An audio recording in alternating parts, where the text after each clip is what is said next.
আস্তে আস্তে আস্তে আস্তে।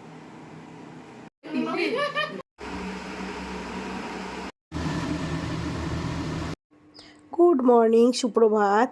Welcome back to my channel to a new blog. আমি শিউলি চলে এসেছি তোমাদের সাথে নতুন একটা ব্লগ শেয়ার করতে। তা আজকের এই ভিডিওটা বা আজকের ব্লগটা কিন্তু আমার কাছে খুবই গুরুত্বপূর্ণ, কারণ আমি এই 10 বছর আগে আজকের দিনে প্রথম মাতৃত্বের স্বাদটা পেয়েছিলাম। তার মানে তোমরা বুঝতেই পারছো আমার ছেলের আজকে জন্মদিন এবং 10 বছরের জন্মদিন, 10 বছর পূর্ণ হলো। তা আজকে পড়েছে শুক্রবার।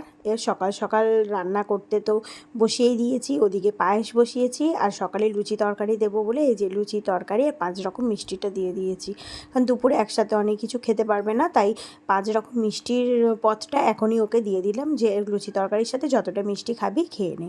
আর আমার বাবা এসেছে মায়ের সাথে হেল্প করছে, কেননা দুপুরে অনেকগুলো রান্নার পদ আছে, সেইগুলো করতে করতেই অনেকটা সময় চলে যাবে, তার জন্য বাপি মা সবাই হাত লাগিয়েছে।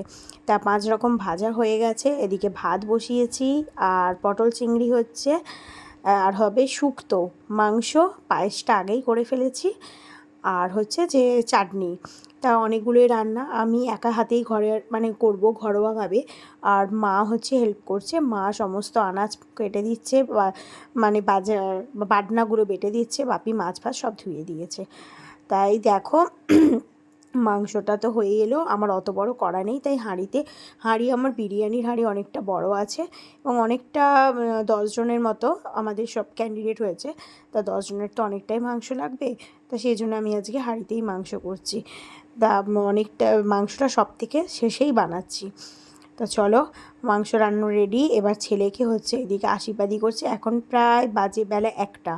তা ওর বাবা এই সোনার চেনটা দিল, দিয়ে ওকে আজকে আশীর্বাদী করলো। 5 বছরও একটা দিয়েছিল, আর আমি তো ওকে সাজিয়ে দিয়েছি, ও যেটা সব থেকে বেশি ভালোবাসে, চিপস, ওকে চকলেট, কোল্ড ড্রিঙ্কস সব কিছু, আর 1 চামচ করে পায়েস খাচ্ছে। ও কিন্তু এমনি পায়েসটা খায় না, তা ভাতের সাথে দিলে ও খেতেও না, উঠে চলে যেত।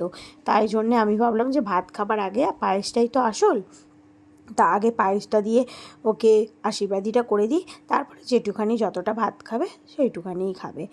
আর মা হচ্ছে যে এই যে মাও আশীর্বাদী করছে, হাতে যে স্মার্ট ওয়াচটা পরেছিল ওইটা হচ্ছে আমার মা দিয়েছে, কারণ ওর বাবার স্মার্ট ওয়াচটা নিয়ে ও খুব কাড়াকাড়ি করে, আর ওর খুব চয়েস যে একটা স্মার্ট ওয়াচ কিনবে করছে, ওর বাবাকে শুধু বলছে। তা ওর বাবা বললে পুজোতে কিনে দেবো, তা পুজোতে দেবার আগেই আমার মা ওইটা দিয়ে দিয়েছে, ঠিক আছে, মানে মা বাপি মিলে ওইটা ওকে দিয়েছে। আর আমার ভাই যেহেতু অমরনাথ যাত্রা করতে গেছে, এর আগের ব্লকে দেখেছো যে অমরনাথ যাবে বলে ওকে খাওয়ালাম, তা ও সেটা নিয়ে আসবে।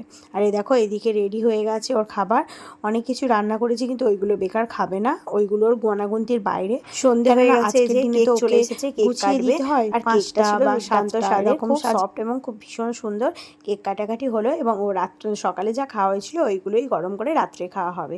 তা বন্ধুরা, আজকের ব্লগটা এখানে এই পর্যন্তই। পরে আবার আসছে একটা নতুন ব্লগ নিয়ে। আপনারা খুব ভালো থাকবেন, সুস্থ থাকবেন। আর যাবার আগে আমার ছেলেটাকে একটু আশীর্বাদ করে যাবেন। টাটা।